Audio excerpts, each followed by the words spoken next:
we're going to have to figure out how to be less tribal, how to cooperate.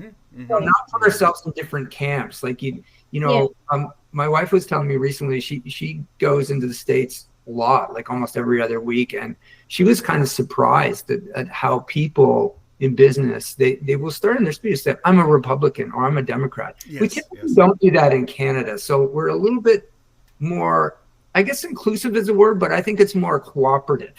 We don't talk politics still. No, it's not really, maybe it's not polite or it's just not the way we are. And so I think we need to figure out a way in the face of the threat from AGI ultimately to be less tribalistic. This is about power, and I feel like it's about power and control. I think we've been so ingrained with I think the power and control is where everything stems from, even with AI.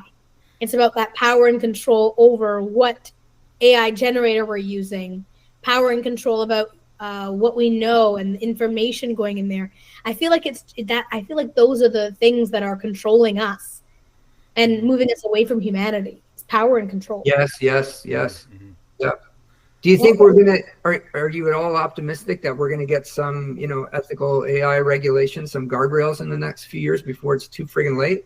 I am, because of what the Clearview case, right? And I think Canada is kind of watching that. I just think that, I know this might not be the answer you're looking for, but like for me, I think it's about education first. I think we need to be educated. And when I talk to, intergenerational workplaces, I talk about, let's get educated about what AI is and how we can use it in a positive way so that we do have these guardrails. So in the workshop I did, I said, well, you don't want to put anyone's personal information in there because that's now public. You definitely don't want to put any Indigenous elders' stories or things like that in there, because then they can get twisted and moved around.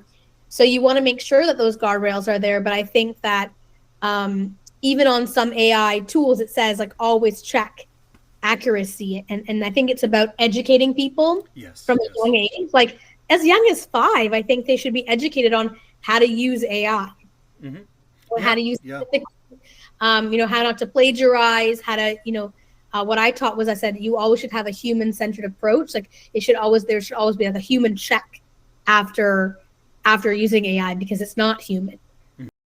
Just by talking with people. So I think people need to get out of their little bubbles, their communities, and they need to talk with other people, talk with someone who's from a different background than you. Yeah. Or, I think it's a very simple but very important thing en masse that would make a huge difference. And it would help get us out of this tribalism.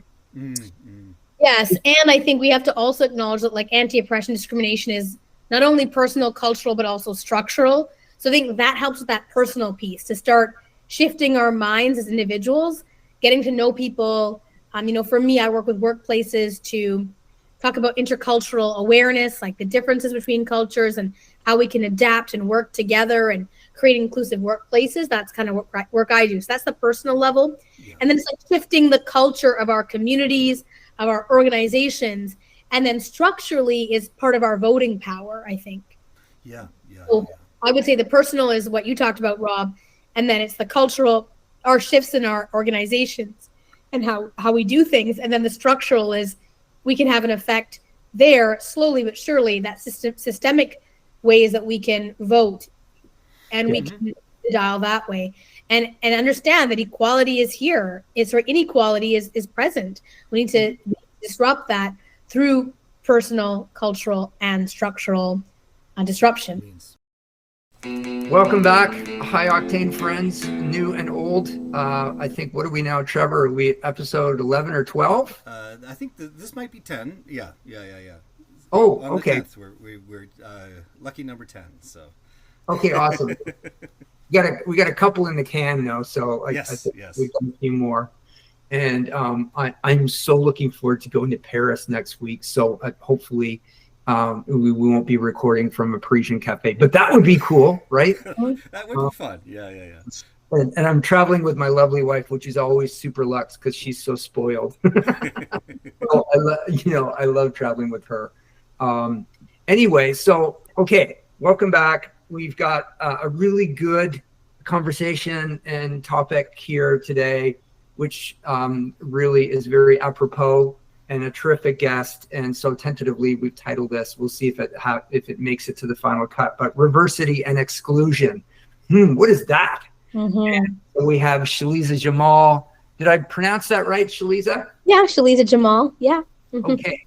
And so she has some expertise in diversity, equality, and exclusion, and all that surrounds that. And I'm sure lots of other stuff going on.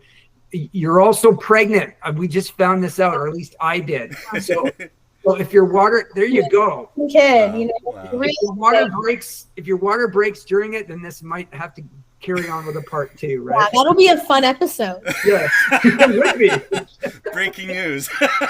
Literally breaking news. Well, let's hope that doesn't happen, I guess, right now. But Trevor, do you want to say a few words before we get Sheliza to kind of comment? Yeah, sure. We can I get think, going. just to say that I think Sheliza and I we've met a few times at the Harvard Entrepreneur kind of mixer events, and had some great conversations there, and really looking forward to kind of just discussing, and I think for me, the thing that I wanted to kind of get into is that this can be quite a divisive topic, but there's a silent majority of people that don't have extreme views one way or the other that I think we want to try to speak towards. So I thought I thought it would be great to kind of start the conversation there. So Sheliza, if you don't mind just letting us know your background, and we can go from there. Absolutely. Thank you so much, Trevor. So my name is Sheliza Jamal, as Rob said, and I'm the founder and executive director for Curated Leadership, which is a coaching firm where we work with organizations to create workplace cultures that are more inclusive and belonging through the principles of diversity, equity, and inclusion. And it's called Curated Leadership because I'm a theater artist by trade, studied theater since I was about 3 years old. And I started doing DEI work, which was not called that at the time, in the theater. So that's the curate part. And the ed part is because I've been a teacher for over 16 years. And so I use kind of both those lenses, the theater arts and the education, to really create experiences for folks to learn, listen, and move the dial around issues around anti-racism and anti-oppression. So that's a little bit about me. Awesome. So that's cool. So you're a teacher and in the theater arts. So this is all pretty new to me. That's awesome. I remember in high school taking theater arts, and that was so much fun. And I remember my teacher saying, well, you seem to have a natural gift for this. I wish I had pursued it in retrospect, but here we are. But again, so high octane friends, our audience out there, and people who come to our events, past and future. This is the type of people we get, and why we call it high octane friends. Like, I think really interesting people. So this is a very big conversation right now. We were just talking before we hit record.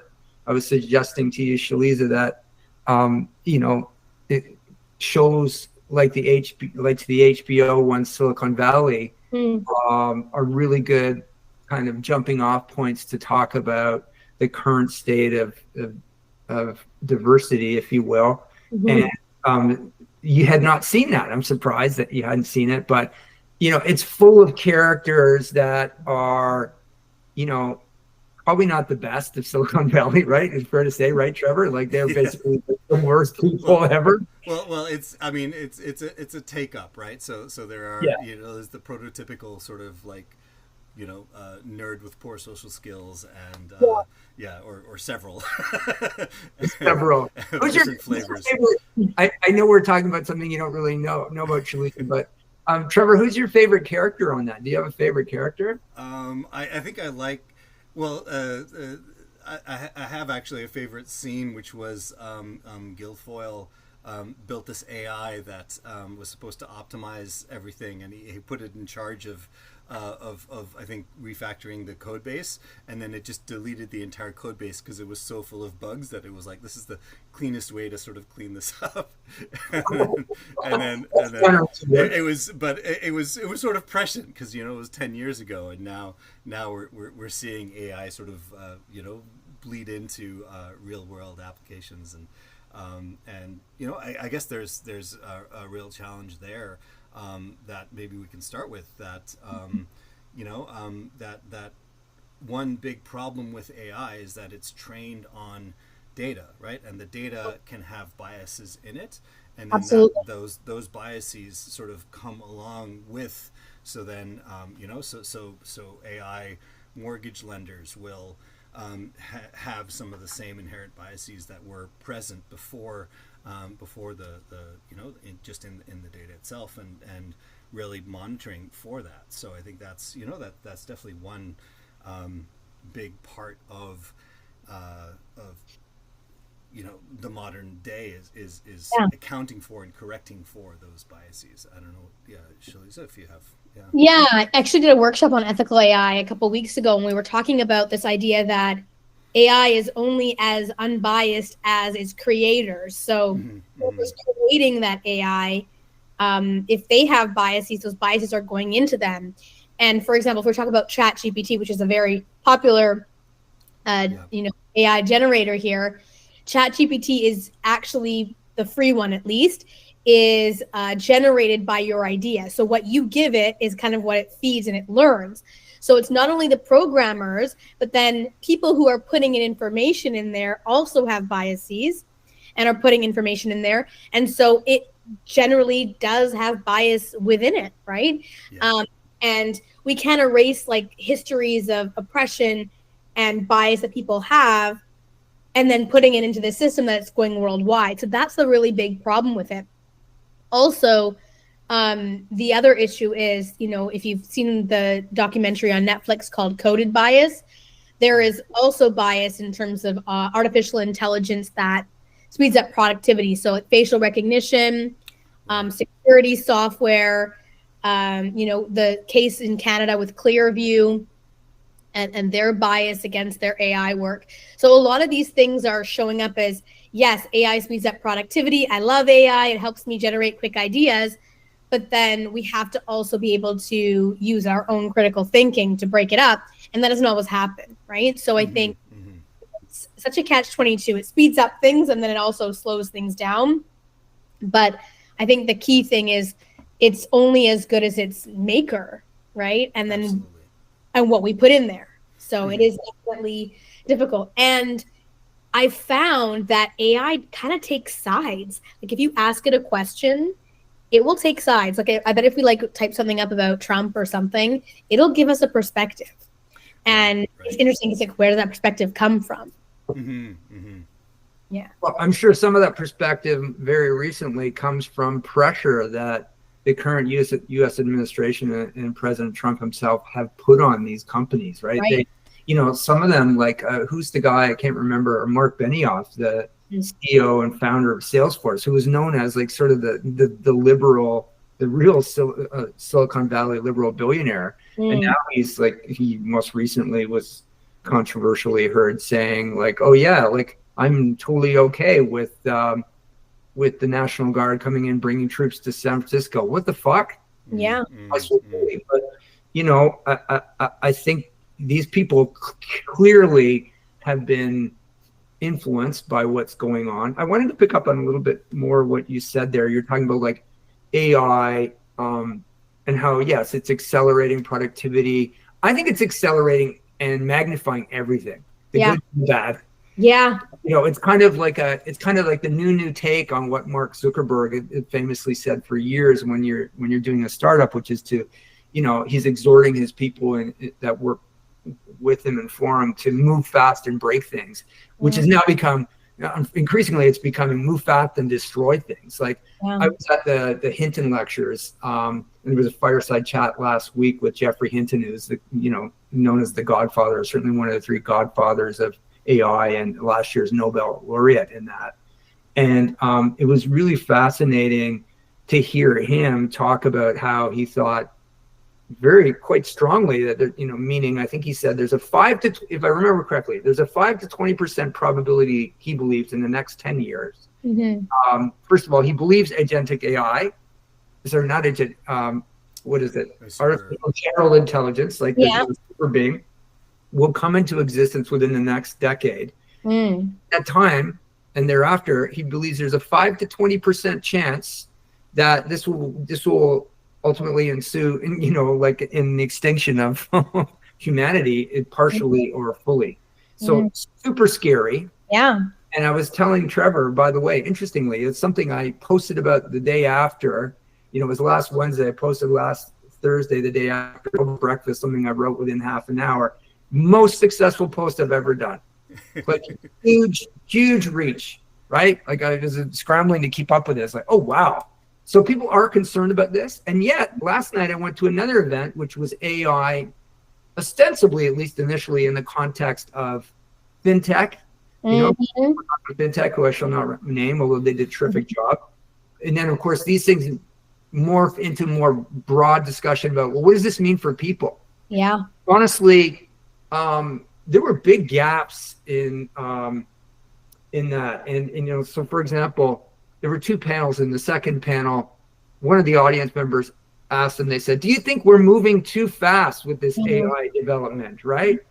And one person who talked very intelligently, but then they all kind of echoed it, and they had difficulty articulating 2 things: A, what's glaringly missing, and whether they think we're moving too fast. The definitive answer from them was no, we're not moving too fast. It's like, well, excuse me, I think when you've got development of agentic AI and then finally AGI, and in the context of how it can be applied to things like financial services, which was their main thing, but also healthcare and education, which you would care about, I think some caution is warranted. And, taking that regulated industries like finance, they in many ways, they are overregulated, but in this case, we need to be cautious. Absolutely. I mean, when you talk about education, I was marking, like I was TAing a university course, and it's like, I don't know what is your work or what is AI. And then I recently saw something, because you can tell when there's bullets and lots of hyphens. And my friend recently posted something on her story that said, it was like a joke apology from ChatGPT. Sorry for all the M hyphens. M dash, yeah. Have you seen that, Trevor? We've been overusing them, and we're going to recalculate our algorithms to change the way we type. But anyways, I digress. The point is that we don't know what is true knowledge and what is not. And so for me, it's like the fear of being replaced is real. And if people are coming to work and they don't actually know what they're doing, but they're getting by with ChatGPT, how do we know what people know? Yeah. And what's the point of knowledge? Like, I just worry, if we can't check or enforce, like I use some online checkers, right? But if we can't check or enforce through plagiarism checkers, like Turnitin, university papers, like what is the point of academia? You know what I mean? I think about that. Like, as I finish my PhD, like I try not to even look at ideas on ChatGPT because I feel like I'm going to be a phony. But that's what I think. A lot of people are getting by with jobs, job interviews, anything using artificial intelligence to fill in their skills gap. So for me, I'm just concerned about that as an ethical issue too. Like, where do we go from there? Because that is a big issue as well. Like it's an equity issue. It's an issue of identity fraud. Even we don't know. What do you know? What do you not know? If you can check up everything on ChatGPT. Yeah, so it's kind of, we're going into this there's an ethical crisis. There's ultimately a lot of people will disagree and call people alarmists for saying so, but like Jeffrey Hinton is saying, like this could be an existential crisis for us, but it's a culture of identity. It's a culture of it's a crisis of identity, and it's a crisis of authenticity.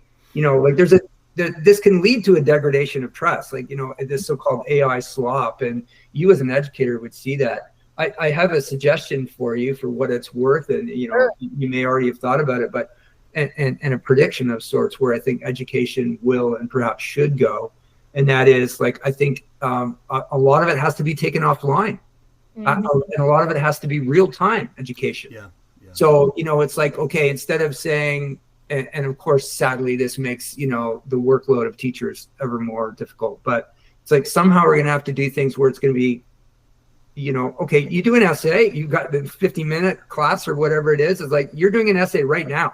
You're going to put away all your devices. But then that goes back to like rote learning. It goes back to like reverting all these learning systems and learning strategies. So, but I agree, right? It's like you read this book and then you do this activity, and we're taking away technology, which was enhancing learning and helping especially folks with learning disabilities, neurodiverse people who need computer assisted software.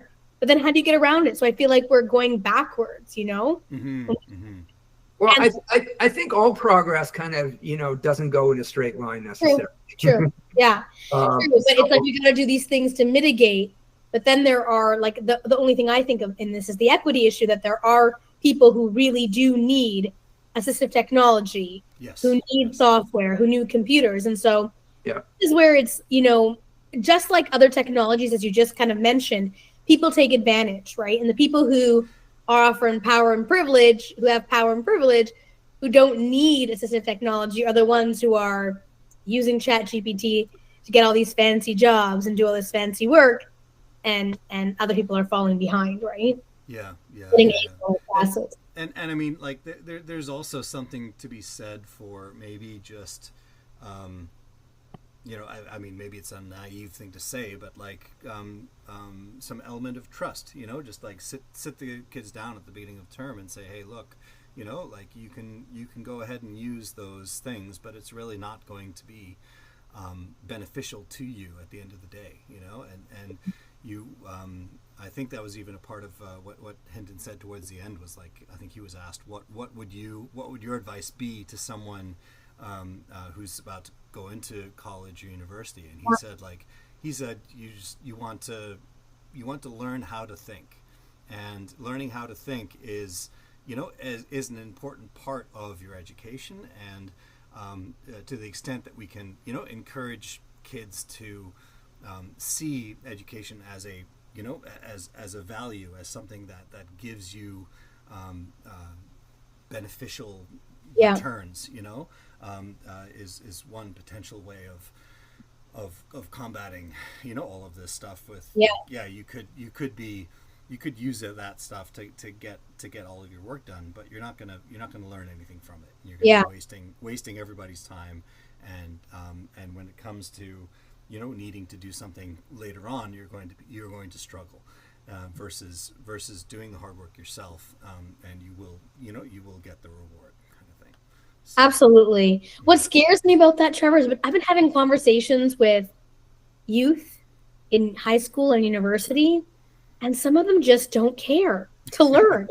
They just want money. They're seeing Instagram and they're seeing TikTok, and they're seeing like, influencer status, and that's all they care about, which really does scare me. Yes. I feel like that wasn't part of our childhood or my upbringing or my university, but some of them don't even care to learn. They just care about the end goal, and they have very short-term thinking. So that's the other thing that really worries me with all of this stuff happening around, the fights or the attacks on DEI, is that we're moving towards this very superficial society and culture. Right.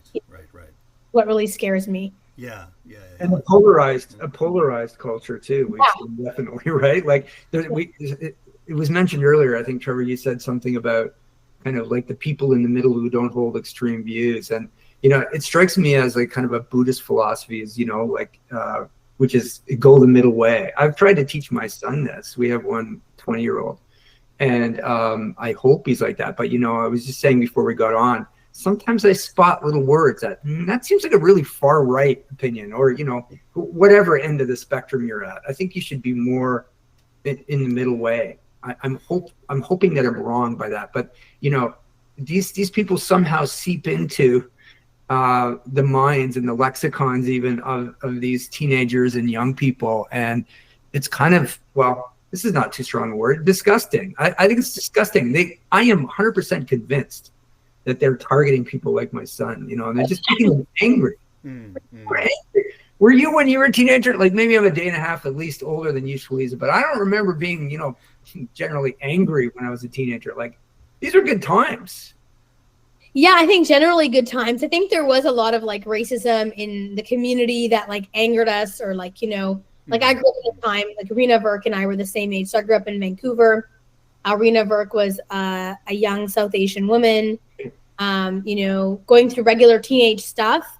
And she was growing up in Duncan on the island in Vancouver Island. And she was beaten to death by her white classmates. So you've probably heard about this case. And so those are the kind of things that we got angry about. But what we did about that was very different. We didn't necessarily hold rallies and protests, but my class, we wrote a play about it, Oh, wow. And we called it bullying at the time, which we now know is racism. So I feel like we were angered about those things, but we did it in a different way. Like, we had petty anger issues, like, really high school drama, but it wasn't like this today. I do see, though, young people today being very much into advocacy, so like social advocacy, politics, yes. And advocacy. And I feel like that's what gives me hope. Like they are really about DEI. They're not going to back down. They're not going to be sucker punched. They're not going to be pushed down. They're not going to let their views subside. And I feel like I'm kind of more like you, Rob, where I'm like, okay, like let's go to this middle way here. It doesn't have to be so extreme that you got to go on like a hunger strike, but it doesn't have to be on this side either. Right. And I can't tell you how many chat groups I'm in. It's like, let's do this. Let's protest this. Let's do this. And I'm just like, I don't know how y'all have this energy for this. And maybe I would suggest too, perhaps, or I'm speculating, but I would suggest some of the people that say those sorts of things, hey, let's protest and they've never been in a real riot. I have. Wow. I've had tear gas. Like I've been in riots in South Korea. Scary as fuck. Yeah. And if you haven't been, by the way, tear gas super hurts. I wasn't like literally, not to derail this conversation on that, but, I literally, this is years ago in the late 90s. And I just came out of the subway somewhere and I didn't really know the city that well. I came out from out of the subway and it's like, there's helicopters, military, there's people throwing rocks, there's tear gas. Like, what the hell? Yeah.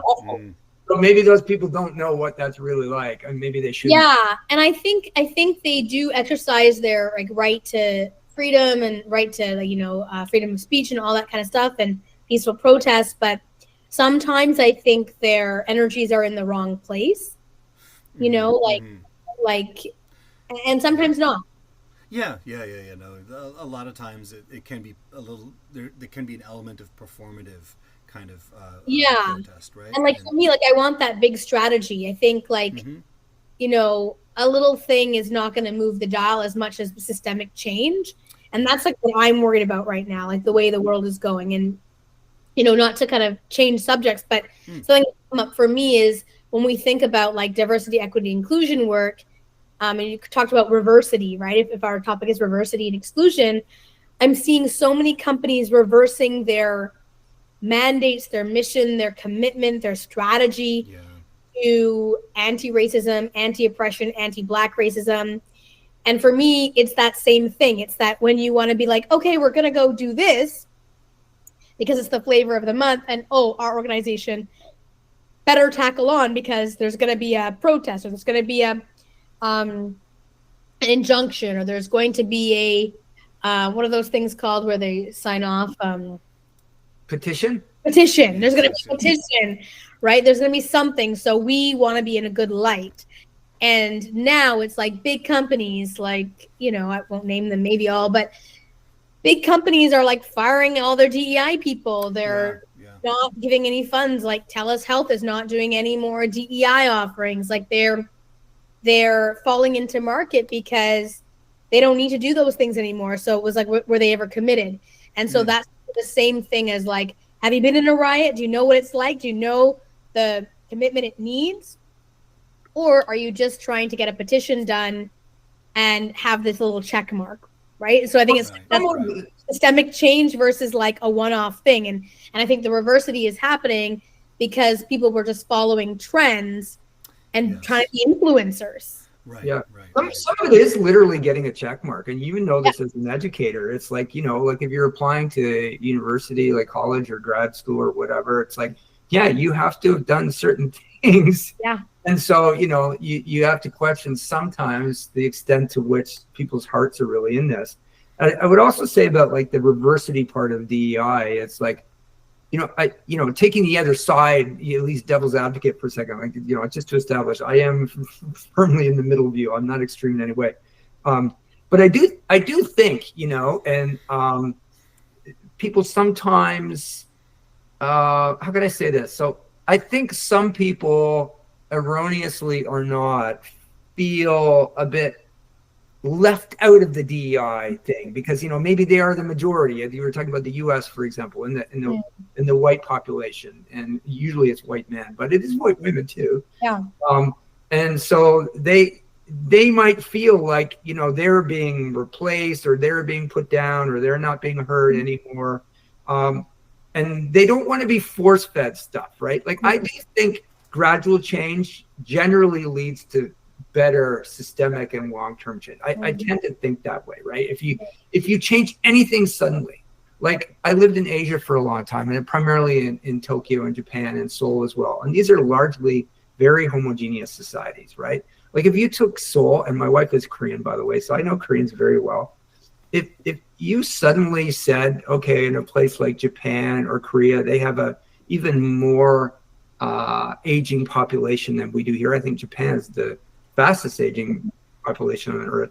If you suddenly said, the government comes in and says, we're going to change this. We're going to like make 15% of our population suddenly immigrants. That's how we're going to change it. Well, I don't care what society you're on earth. If you change that rapidly, to that extent, you're going to have riots, actually. And, as outsiders, you could comment, they're so this or that. They're not progressive. It's like, you got to progress at the right rate. I think if we ask too much of certain people whom we disagree with, I think you're probably going to get a bad outcome. You're going to get reversity, right? Regrettable and counterproductive to your long-term gains. And so it's not so much the what, the what being that we want to have more diversity of thought, of people, of opinions, backgrounds. It's the how. I think the difficulty is always the how. People don't talk about the how. They talk about the what. But that's problematic. But I think, so there's a couple things I disagree with, because the how is that we know it's diverse, right? So in Canada, it's about 49, sometimes a little bit lower percentage of people of color. Only 9 to 11%, both in Canada of the US, are Black folks. But there's an over-exaggeration of the population of Black folks, for example, because of racist statistics, for example. But I think we have to look back, and this is my perspective here, that Canada and the US were both indigenous lands, colonized and founded on colonization and oppression. But in Canada specifically, we are a nation of immigrants, right? And so for me, it's like, okay, this isn't a new thing, but it's about people losing power. And we see very vividly what happens when someone like Elon Musk or Trump feel like they're losing a little bit of power, they go crazy. And that is definition of white privilege, right? It's not a person, it doesn't matter if you're white or not, it's about that power and privilege, right? So white supremacy impacts white people and non-white people. And so I think what it is people are comfortable with diversity, right? We know that people are diverse, neurodivergent, sexually diverse, different sexual orientations, to us LGBTQIA+, different racial, ethnic backgrounds. We accept that. But what we can't always accept is inclusion. And that's because people don't want to lose a piece of the pie, right? They don't want to. It's a zero-sum game, sort of. They don't want to share. They don't want to lose a piece of their wealth. And then back to what you said, Rob, is like that how is the hard part. Because if I'm sitting here as a top 1% white man CEO in North America, why would I want to give up a piece of the pie? What is the benefit to me? And so that's what you're seeing in real time with a dictator in the US. Like it's just happening in front of us. And so that's the how piece. How are people going to give up things? And I think that he appeals to the poor working class white folks who are a lot majority, because they've always been left behind because the rich people don't want to give back to them either. Right. Yes. Yeah. So he appeals but they want to be seen as part of the upper echelon, right? Exactly. Yes. And so what happens is rhetoric that Trump says, like, oh, DEI is divisive, is true, because you're dividing yourself from the rich and the poor, and we're creating all these divides. So it works. It works to tear people apart. And I think that it makes people focus on all of that stuff rather than what's true. Like, for example, in his national address, I think it was in January or February, he said something like the government is spending $5 million on transgender mice. Oh, God. And yes. I didn't know that was. How many people believe that, right? Yeah. But it was transgenic mice. Yes. And do we think that he actually made a mistake, or he said that on purpose? Like, do we think he's smart enough? Let me take a poll here, Trevor and Rob. Do you think he was smart enough to make that mistake on purpose, or did he make it by accident? No, I think it was very deliberate. Yeah. Right. So he's very smart, and he's doing that to then cause this hate amongst people who are not from an educated class to know and have those critical thinking skills to then think about that, right? Yeah. And I just started laughing because I was like, "Come on, that's for like cancer research." Yeah. No, and then he funds that whole department. So, anyways, I guess I'm thinking about like what you said, Rob. It's like that how. And then there's all this noise by the wealthy who don't want to let go of things. And so I think the DEI barrier is more about classism. Yes, I agree. I absolutely agree with that. But, I want to inject a little optimism into this, because as concerning as it can be, when we're right in the midst of this, the reversity and exclusion kind of thing, and this in so many other ways, and how I just read this morning that Copenhagen, for God's sake, probably one of the most liberal places on earth, has been for 100 years. And now it's looking like their city government, at least, is going to go far right. Oh my God. So, things have gone so far, but like, I want to be a little bit optimistic. So even with Mr. Donald Trump, I think, he will do some positive things, either overtly by plan, positive, but perhaps more so, he will act as an agent, as how you develop pearls. Maybe not so much pearls of wisdom, but pearls developed by that gritty. Yeah. Like you mean like more unity? Like a lot of people are coming together. We're seeing like more of the majority in the U.S. example, like white folks coming up and standing up. We're seeing more, I think, young people getting involved. I think we're seeing some people standing up, right, and speaking out, especially people with power and privilege. But yeah, I mean, I just don't know. I like the optimism, but I just don't trust his power. I know that we're not in the States. Nor do I. But I mean, I honestly don't think Donald Trump is particularly unique in this. There are politicians for millennia that have used divisive speeches and attitudes to kind of, get things. He's not unique, on whatever side of the thing. But what I'm trying to say, I guess, is essentially like it's sparking conversations like the one even we're having today. And I am optimistic generally. I don't know the time frame of this, but wherever we are, whatever end of the spectrum we're at, the pendulum will ultimately, if it swings too far one way, it'll go the other way. Yeah, absolutely. And, I hope it doesn't get to the. Oh, you froze. Divided country. You just froze for the last second there. You hope it doesn't get to that. I suspect it'll have something to do, you're going to laugh, it'll have something to do with smoked meat. What? i.e. bacon. The price of bacon specifically, right? When people will start to realize, hey Gladys, weren't we just paying like $2? I don't even know. This is sad that I don't know this. Like 50 cents for a pound of bacon. You're showing your privilege, Rob. I am. I can tell you how much turkey bacon costs. It used to be $3.99 and now it's $5 to $6.99 for a butterball pack of turkey bacon. There you go. Yeah. So it's turkey bacon even, gobble, gobble. That's what ultimately people will, kind of wake up, right? Whatever end of the spectrum you listen to. And some people really wobble. Mm-hmm. They're going to, at the end of the day, they're going to look at their lives and realize, oh, you know what? I just realized, hey, I'm not a multimillionaire billionaire. And I actually do now notice and care about the price of turkey bacon or whatever your essentials are. Mm-hmm. I think that's what's going to. Yeah. And we're seeing a little bit of that happen already. Yeah. But right. Like in New York, mm-hmm, right. With Lauren Mondani being the mayor. And, yes. hopefully he shifts the dial a little bit. And I heard one CNN correspondent saying, well, people are going to be moving out of New York now because this guy is mayor. Well, good riddance. Get out. Even better. You want to sell out? Get out. Can I say my joke? Can I say my one New York joke? Yeah. So, I lived in New York for a bit, and somebody on this panel, either one of you may get this. There's only one thing wrong with New York. Yeah, what's that? New Yorkers. I don't know New Yorkers, a lot of good ones. I mean, just the stereotypical ones that elbow you out of the way when you're walking down the street. Avenue. Yeah, I had words with a guy once. Like he was pushing me out, like what the hell, man? Like athletes like, what? It's like never been to New York before, buddy. I'm like, so yeah, like whatever. We're gonna get changed, and not that I'm suggesting change for change's sake is good, but I am generally optimistic. I don't know what the time frame is. I think we're in the midst of a lot of tumult. Yeah.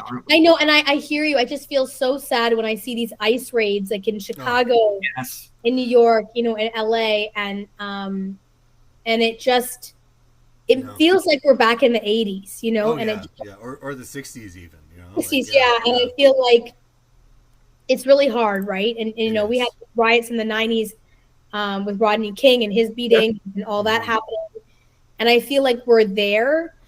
But what I'm hopeful for, Rob, is that I think people are going to come together even more. Yes, because they know better. And I have some faith in Americans, and this may shock you. I have some faith, even in Donald Trump. He's not my favorite person, but he's not my favorite person either. For whatever, there's a big least favorite person. I want to know. For example, I mean, Barack Obama, who I loved. Or even George Bush Jr., whatever is the right way to, these people in many ways bad things did lots of really bad things. Yeah. And the rhetoric didn't match the thing, but at least maybe I can't say this past another month because who knows, they may invade Venezuela and I may have to eat my words, but he does seem to hold back a bit on physically invading countries. He does a lot. He seems to be weaponizing. Yes, but it is kind of illegal. I mean, I won't say what I wish happens, but I mean, he does do illegal things, and we know it's why. Guyana has oil. Venezuela is close to Guyana. It's a way for him to get money. America's done it forever. America has done this forever. Yeah. Yeah, and they can deny it. Now, okay, so I want to be a voice of positivity a little bit, or I'm sure, we all went to school in the U.S. too. We have worked with and have tons of great American friends who are, super nice people, super great people. Mm-hmm. Only because in Boston, everyone is liberal. I've been to non-liberal places that have lovely people. Mm-hmm. And good people. And I think the vast majority of Americans are really good people. And in the grand scheme of things, if you look around at other places in the world, there are places in the world where, candidly, on average, I'm sorry, but I'm not going to name those places. Maybe you can draw it out of me. But, there are some places in the world where the people are really, on average, to put it mildly, not very good people. Mm-hmm. Right? For whatever reasons, they've been kind of brainwashed by their kings or whatever. These are not good people, and I wouldn't put Americans on average in that pot right. Yeah. I think the way I would phrase it is that Americans are generally good when you get to know them one-on-one, right? And I think that the challenge comes is with all of this this kind of rhetoric and the stirring up and the Fox News and the politicization of these things, that I mean, I think what did it say, that like at the same time as all of these ICE raids are happening, the one group that they're giving asylum to is white South African farmers. Oh, and yeah. It's just like, and I mean, Sheliza, I don't know if you knew this, but I'm originally from South Africa, so I didn't know that. Yeah. Oh, so I grew up there, and like, yes, South Africa has its problems, but one of them is not like what he's doing is he's taking. I have a friend whose dad was an ANC, who's activist with ANC and had to leave the country. Oh my God! Yeah. But that's the kind of thing that's harmful, right? Exactly. Yeah, and what he's doing is he's taking an extreme, like, left-wing view of some extreme South African politicians and making it as if that's what's happening, and like it's not. It's clearly not. And there's even been like a consortium of white South African farmers saying, look, this is not happening. But still, it's just something that it's this red button topic that he can push. That gives him some talking point to get people distracted from the realities of the fact that, like, most of the like the vast majority of people in, like, regular people in the US are worse off than when he became president. And but it's not even happening only there. Like, I see it happening in Congo, in Sudan, of course, in Palestine, and even in India. Like, I was talking to some friends and thinking about, like, Hindu nationalism is on the rise. Oh, wow. We're not talking about that, right? How many Muslim and Sikh people are being murdered? Like the legacies of colonization that are now ingrained in these people with power. Yes. I was talking to a friend. Like Modi. Who's worse? Like we're. I don't know. I mean, Modi's not. Yeah, I wouldn't have a beer with Modi. Fuck off. Well, I was talking to a friend about this, like, because I'm twice removed from India. Like, my great grandparents are from India, so I don't have any real connection. I don't really know the politics. So a friend of mine from India, we were talking over dinner, and she was saying, like, she's Hindu, and she's like, he's a dangerous person. And I said, well, there's so many people. How are they voting for him? He's like, well, he's a popular party. And her husband said to me, he's going to poor farmers who make $20 a month and giving them money or a bottle of whiskey. Vote for me. They're going to vote for him. And also he creates division by, staging, I'm saying this out loud, but whatever, staging like terrorist acts to put Muslims against each other. But he's the one creating the terrorist. He's reportedly been involved. Like the train on fire in Gujarat, or like the hotel in Mumbai, things like that. But he'll do those things. And for me, that's even more dangerous because he's creating division that was from 700 years ago. Colonizers left. There was a huge partition. 1 million people died. And we're talking about that. And I was talking to, I was at an event, emceeing an event with Dr. Lubani, who worked in Gaza. And he was talking about India. And it put it back in my head that he's like, we don't talk about India and this huge genocide that occurred there through this division of lines. Yes. Genocide that happened here in Canada. Indigenous peoples from many different nations, which were like just pushed here and there. Like, my family's from Kenya, same thing happened there, right? You have the Maasai and other tribes, right, who were kind of put in different areas that they weren't traditionally living in. And then you create chaos, right? Not only from the resources, but everything. And so I feel like when you say it that way, Trump ain't that bad, but he's bad. He's still bad. Yes. Look, I'm being nice. He's not my favorite person, but he's. But people are saying, like, there was just a declaration that, Trump can make decisions over Gaza and Palestine. That's like ridiculous. But then the positive is that, guess what?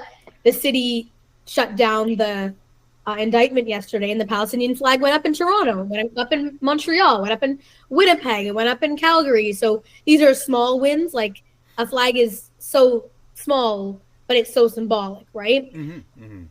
Thinking about these things, but I am still afraid because, for someone to have enough power to go to someone else's territory and ocean and just randomly kill people in the water, that scares me because that could be us. We could get invaded anytime. We don't really have a good army here.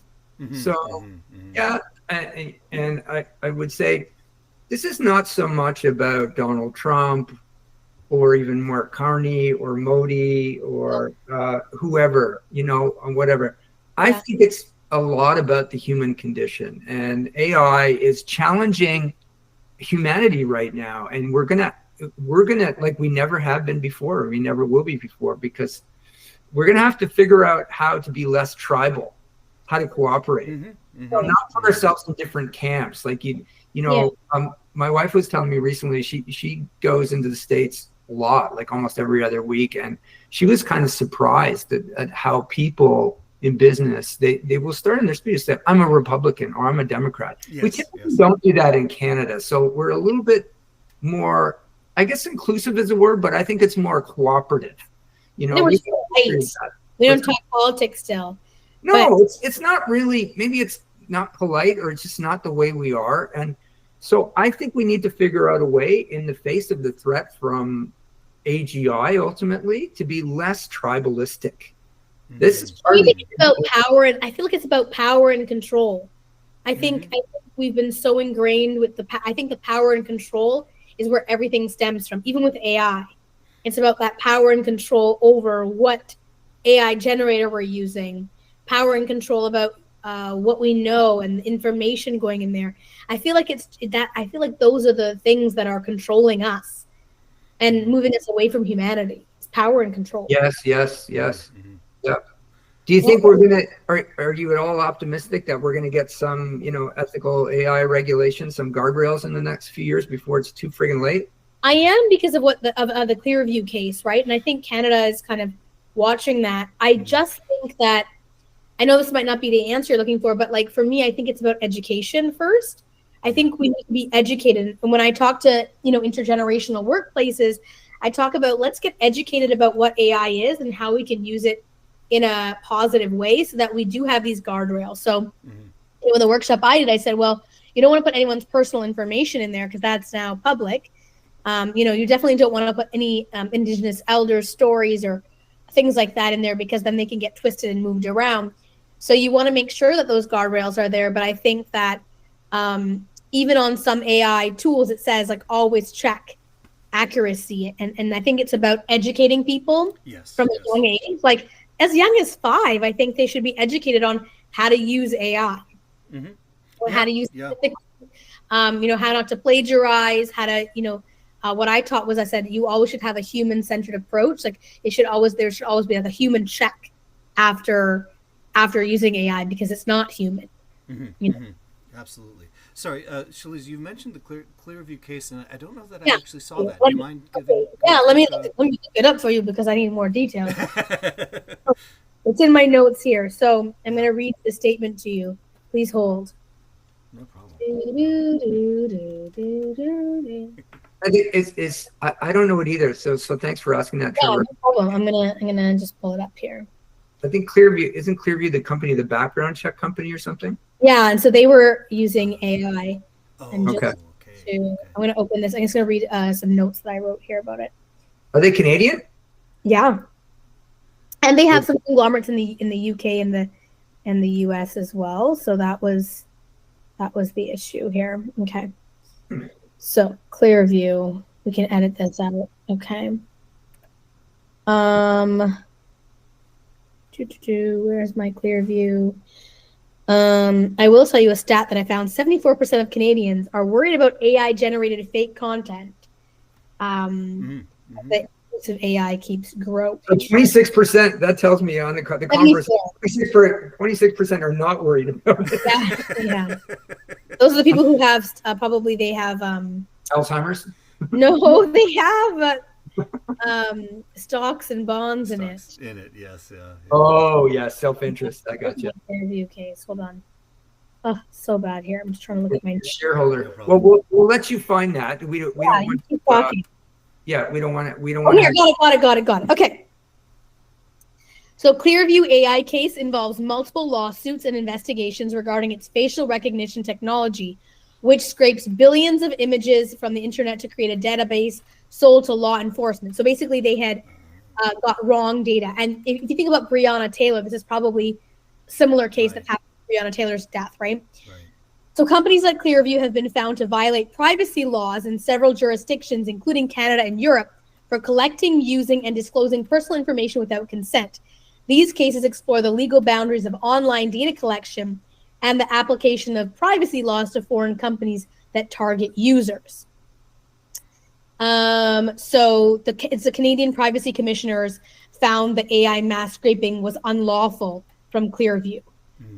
And a good anchor for why we have to keep data dignity front and center. Those are my notes. I think in cases like that, that's a good example, and part of regulation is, ultimately holding people accountable for when they break the laws that are there, which will ultimately be there and are already there. The people that do those sorts of things, some of them need to go to jail. Yeah, well, but the thing is, you sign away. Okay, so for Instagram, you may not, if you're a teenager, you're not reading all those papers that you're signing. I'm not even reading them. So my friends say to me, hey, you should be really careful about posting your daughter, because people can take pictures of my daughter, generate them into like a 20-year-old, and put them on porn sites, put them on ads, whatever. But by putting pictures on Instagram and Facebook and Twitter and TikTok, you're giving them permission to use your image. Well, I don't know. I don't know if that's really, maybe that's true today, but I'm not sure that will hold. I think these things are going to be challenged because, when it's only you find out, Rob. Well, I know it's awful in these cases, but I think the problem is they're tiny numbers. And again, it's the pendulum thing. I think things are going to have to get so out of whack, sadly, super sadly. Yeah. And enough people, are personally affected or know people that are affected. That's when change, you hit a tipping point. Yeah. And I think that's why I'm optimistic and sad at the same time. That's so weird. I think we're close to that tipping point where enough people are affected by this, whether it's the price of turkey bacon, or it's, someone they know whose daughter is on there, or, who knows, maybe I'm a star on a porn site somewhere. See, like even cyberbullying, right? There are a lot of documented cases about cyberbullying and, folks completing suicide because of that. But still, Instagram and Facebook and TikTok are quite popular because of their clout, right? Like, so that's the hard part, because we know these things are bad, but they're also making money. So let me ask you, on a very practical level, perhaps, like, okay, let's say in 3 years from now, we have a change of government in the United States, which, it affects so many of our lives for better. Do you think there's a change in government to where the Democrats have significant power, and certainly in the White House? Do you think at that point, are the Democrats going to reverse a lot of this stuff? That's the goodness of Reversity. So we've been talking about this with a lot of my friends, and they say that, we all talk about that it's going to take a long time. It's not going to happen overnight. But then I say, well, he did it overnight. Why can't we reverse it overnight? But I think you're going to have a camp of people who don't want it to be reversed because they've just gained all this power. Right. They're not going to want, unless they're dead, like they're very old people and they're dead, they're not going to want to give up that power. And so that's when I think you're going to have more attention again. Yeah. But like, I think back to things like under Biden, abortion became illegal. So well, that's not something that was a Republican thing. That was a Democratic thing. Right. And that's so backwards. So we have to still acknowledge some of those things, and gender equality, which is going down the shit. So my short answer is, I don't think it'll happen overnight. I think it should, but I don't think it will, unless we have like a Bernie Sanders type person in there. Well, we need a 35-year-old Bernie Sanders. Maybe. Not trying to be ageist. It's just I want someone like Bernie to have a little bit more of a runway, which I But this is the thing, right? Like, if I'm going back to go forward, but even with Trump, farmers, Latin Americans, like Latinx folks, Mexicans, brown people, brown as in me, South Asian, they all voted for him because he gave a promise. Yeah. He didn't keep that promise, obviously. They're crying. But in the same way, I don't think the Democrats are that great. They're better, but will they reverse things? I think it depends on who is in the government. Yeah. Who are those senators? Mm-hmm. Who are the people in the party? Maybe they've gained some power and privilege from what Trump is doing, and they don't want to lose it either. Mm-hmm. Right? All these pardons and all these judges vanishing or being fired, I think, yeah. I also want to say I agree with both of you that when I go to the States, only for work now, mostly to Boston, it doesn't feel that bad except for the really crazy infomercials on TV. Oh, yes. On the radio, sorry, to like, this person was from this country and they murdered this person. Help us by reporting your neighbor and help ICE with the fight. That's the only weird thing that I've heard on the radio, which people scoff at. Other than that, life is happening as normal. Yeah. Right. Yeah. Like, I mean, even with, I talked to a friend at MIT about the DEIB efforts, and she said, we've been doing diversity, equity, inclusion, and belonging for years. Mm-hmm. And it's just not called that. Who cares?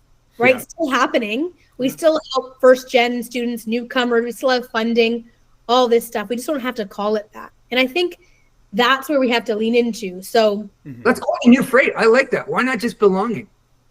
Why not just belonging, right? But even it doesn't matter what you call it. Right, whatever you call it, just do the work. Yes. But yeah, so my long answer to your short question is, I don't think they're going to reverse it overnight. No. I think that's what I would want and hope, right? But I think damage is done because people have had a taste of power. Yeah. But I mean, like, that's happened in the past as well, right? Yeah. And I think, I do think that, like, I'm encouraged by seeing these, like, the No Kings protests and, like, the numbers of, just the sheer numbers of people that are coming out to say, hey, look, this is not something I stand for. And, I think hopefully one thing that could actually make an impact would be, the fact that there's still an electoral college and there's, like, 100 senators and 250 or however many Congress people that are making all of these decisions.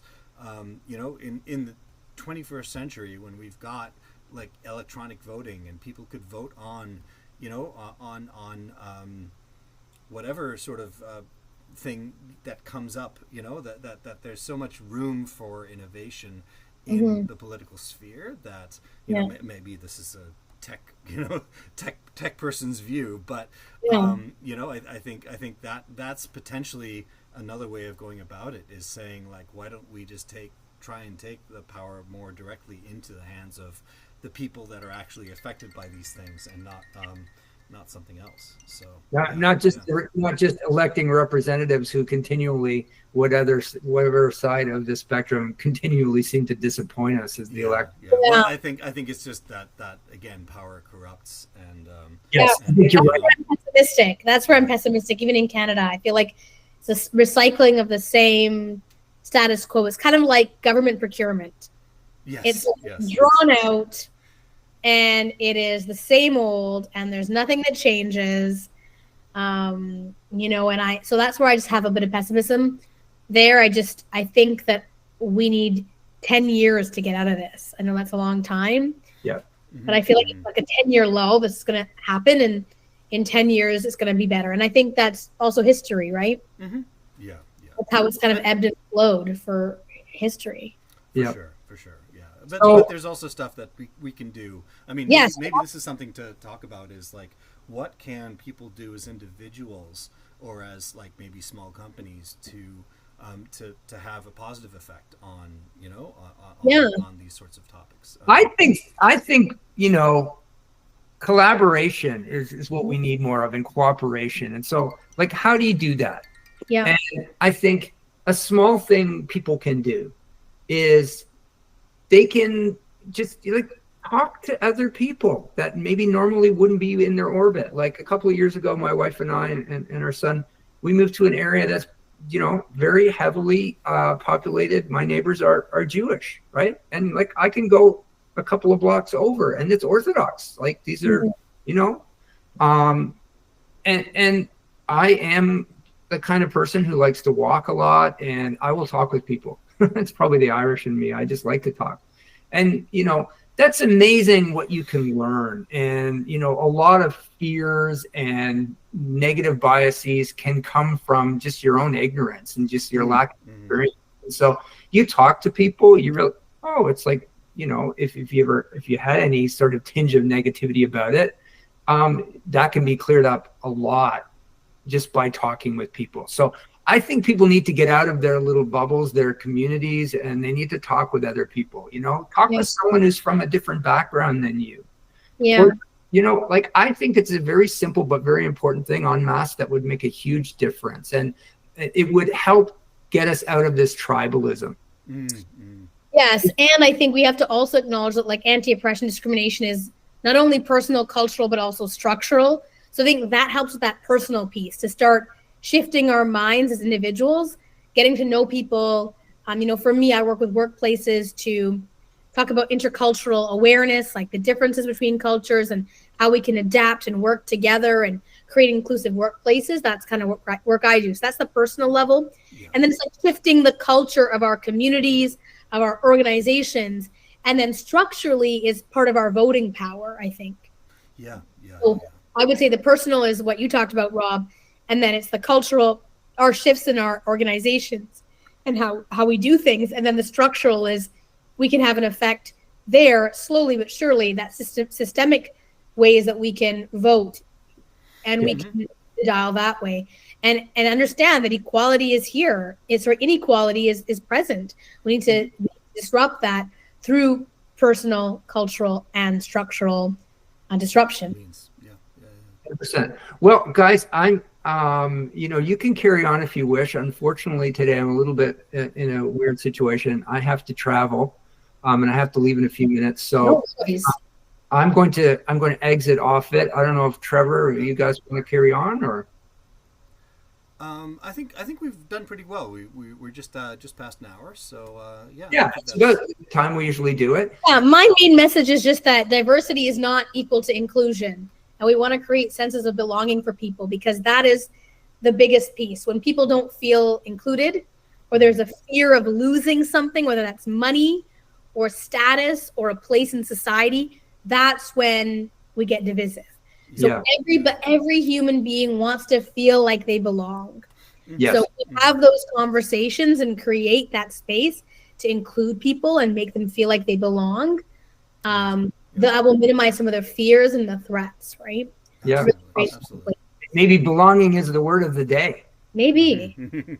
Okay, well, thank you for belonging. Thank you, Rob. Thank you to our episode today. This has been really good and I think really important and, one of the better ones we've done so far. So thank you. I'm sure it won't be the last. Well, I hope it won't be the last time we speak, Sheliza, on this and maybe other things as well. So thank you very much. And Yes, and we'll make sure to put a link to Curated Leadership. There's a great blog. You guys have some great articles I was looking at earlier. So thank you so much. Yeah, we'll do. Yeah, I hope you got some good content for our listeners. Thank you for listening. Yes, thank you, High Octane friends, new and old, although we haven't been going that long. And we're going to blow up soon with your help. So hit that like or subscribe or forward it. No pun intended. Yeah, forward it to that weird friend if you wish. Okay, awesome. Thank you. Thank you, folks. Have a lovely day. You too. Cheers. Bye.